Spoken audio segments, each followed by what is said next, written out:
All right, so we're going to look at inequalities now. So solving an inequality is just like solving for x when you have an equal sign. The only difference is my inequality is going to flip when I multiply or divide by a negative. Okay, so the first thing we're going to start with is we're going to distribute this 4 to the x and to the 3. So when I distribute that, I get 4x plus 12 is greater than negative 24.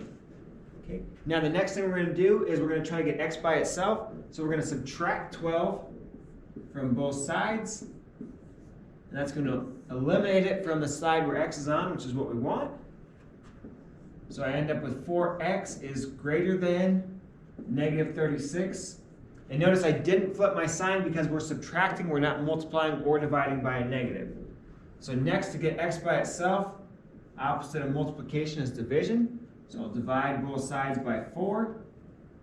And when I do that, I get my answer of x is greater than negative 9. All right, so we want to solve this inequality for x. So the first thing that we need to do is distribute. So we're going to distribute negative 2 to both of our terms in the parentheses. So we still have 7x. Negative 2 times x will give us negative 2x. Negative 2 times negative 4 gives us a positive 8. This is all still less than or equal to negative 2. Next, we need to combine our like terms. So we have 7x minus 2x, which will give us 5x plus 8 is still less than or equal to negative 2. And then we can subtract 8 from both sides. So we're left with then 5x is less than or equal to negative 10. And then our last step, we can divide by 5 to get x by itself. And we'll do that to both sides. So we get x is less than or equal to negative 2.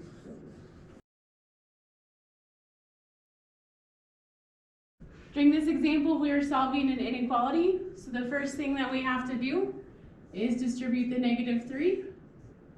So we have x, negative 3 times x is negative 3x. Negative 3 times 2 is negative 6. It's greater than 4. Our next step is that we have to add like terms. So x minus 3x is negative 2x. Minus 6 is greater than 4. Our next step, the opposite of subtracting, is adding 6. So negative 2x is greater than 10.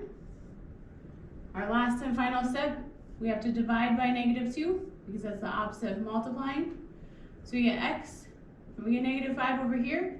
But when we divide by a negative, we have to flip our sign. So we get x is less than negative 5.